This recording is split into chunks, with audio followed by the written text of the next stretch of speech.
can't stop them talking. They're sitting Sorry. down. Mike Love and Bruce Johnston are here. It's lovely to see you both. Thank you so much for coming in. Absolutely. Oh, it's fantastic for Good you morning. to have us. Well, Good morning. both Kat and I have enjoyed this documentary, this extraordinary documentary about the history of the Beach Boys.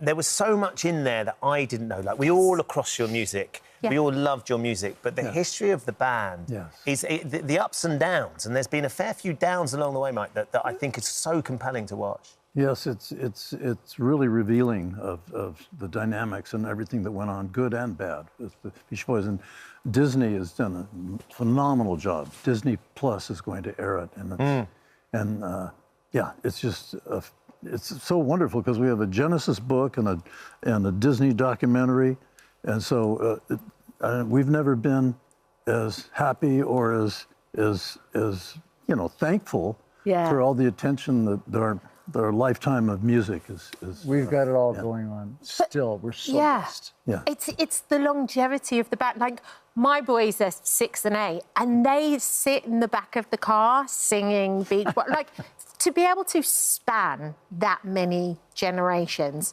and I think more than anything else, what your music does brilliantly is just celebrates the joy of life. It grabs it by the horns.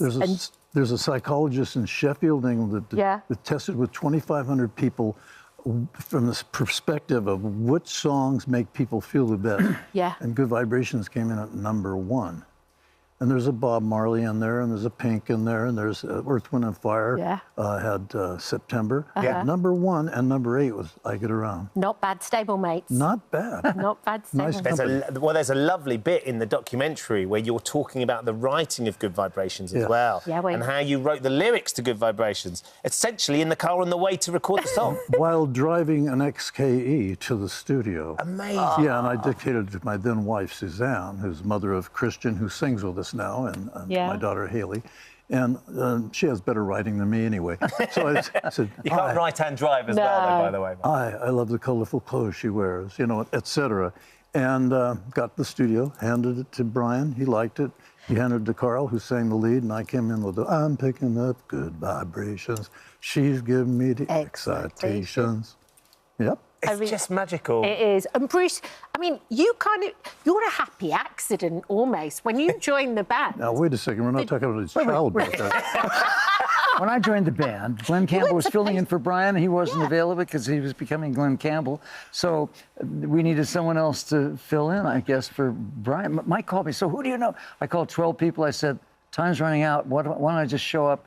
April 9th, 1965. Why don't I just show up in New Orleans and I'll do a couple shows? And he was to play the bass, but he never played the bass. He's a keyboard player. So you had to learn how to play the bass? Well, Carl asked me if I played bass. I said, oh, yeah, of course. No, I didn't play bass. But I'm no fool all the time. And wasn't there a whole thing where they said, how much do you want? And you said $300. No, I wanted $250.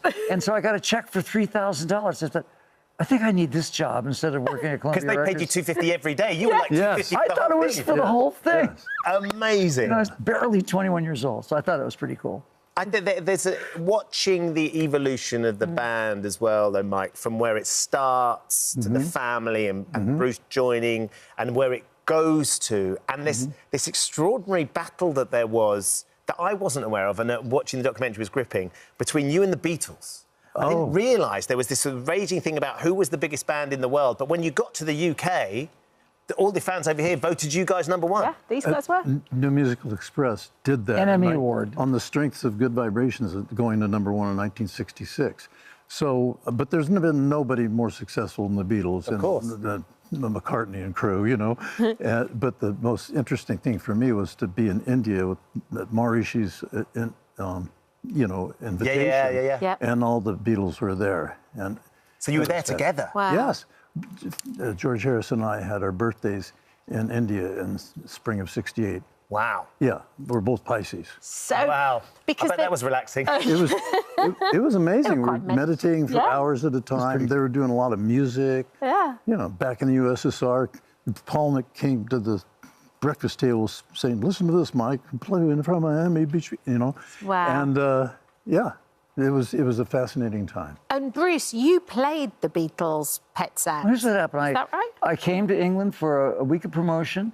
Pet Sounds was released in America, but it wasn't released yet. But Sloop's on B was released, was climbing the charts. So I brought a copy over, and I wound up playing it in my suite for the Beatles twice. Right. And so the feedback I got Keith was, Moon introduced him to us. I see. well, the feedback that I got was that McCartney just took the vibe and the sweetness of Wouldn't It Be Nice and some of the harmony, and created Here, There, and Everywhere for the Revolver album because of Pet Sounds. But the more important thing is that there probably wouldn't be Pet Sounds in terms of spreading all around the world if Lennon and McCartney hadn't, praised it so much. They were our promo guys. Yeah. It really put us out there. Well, that's one of the interesting things when you watch the documentary and you look at it.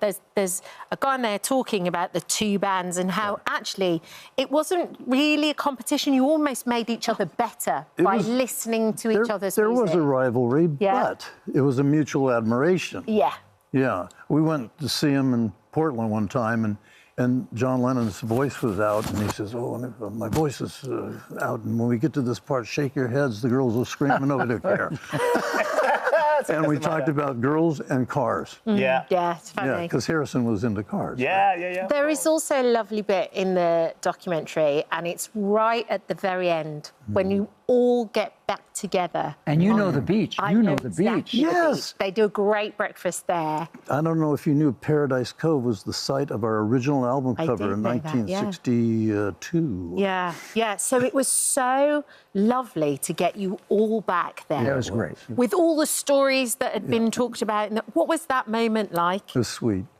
Brian was remembering things from our high school days that I had forgotten. Really? He reminded me of. And then we sang a little bit of a cappella, Their Hearts Were Full of Spring.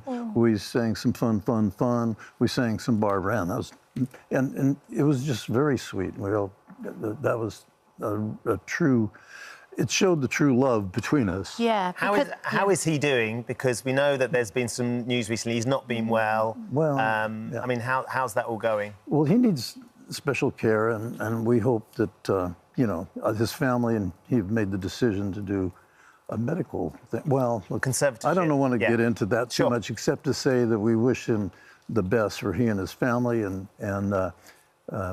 we'll all see each other at the, when I can't talk about where we're Hold going on to a see sec. each other. You But nearly let something slip then. Yes, I did, but damn it. It's an exclusive. Get the thumb screws out. No, Thumb it's- screws. Ben, behave. No, we're going to see each other soon, okay? Yeah. Put it that way. Is there going to be a gig? Is there going to be a We performance? can't talk about it.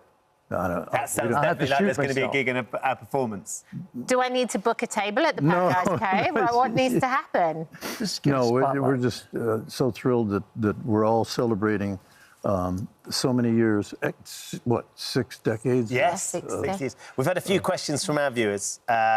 Scott says, what is your favourite Beach Boys song to sing? For me, California Girls. I love it. It was the first song I ever recorded with the band. I just love his song. Still got so much vibe. What about you, man? And I wrote the words in the Watching him write the words. Well, come on, Mike, it's California Girls. Write some words. Yeah. in the hallway. Brian was doing the track, I did the lyrics and sang the lead. And then Bruce came in and wish they all could be California. Anyway, Do you have a favourite? yeah, I have about a lot of favorites. Don't Does it retard change? him. Well, let's see, not only California Girls, but Good Vibrations, Yes. I Get Around, Fun, Help Me Rhonda, Barbara You're going to Ann, list them all. Do It Again. 7. Well, Estella Kokomo. Kokomo. Kokomo is one of the biggest sing-alongs in our show. Love So Kokomo. good. Estella says, I was 18 when I saw the Beach Boys at Wembley Arena on the 6th of June in 1980. It was definitely fun. And it has been to meet you both today. Thank you for Lovely. Thank you so coming much. in. It When you has on the way been to a the airport. pleasure. Thank you for The having me. documentary is really fascinating. Yes, And it's out May 24th, Disney Plus. You can stream it then. And we wish you guys well and safe travels back to the airport. Thank you, Frank Marshall, for you. being putting it together. And thank you. And the team. And thank you, Genesis, for doing a lovely Yes, book. Yeah, we have a book. We have a book. And when's the gig when you're all getting back together? When was that? I didn't hear that. What? Thank you, guys. Thank you. Hello. Thank you for visiting our This Morning YouTube channel. We upload tons of new content every single day. So hit the subscribe button, like all the videos, and don't miss out. We'll see you in the morning.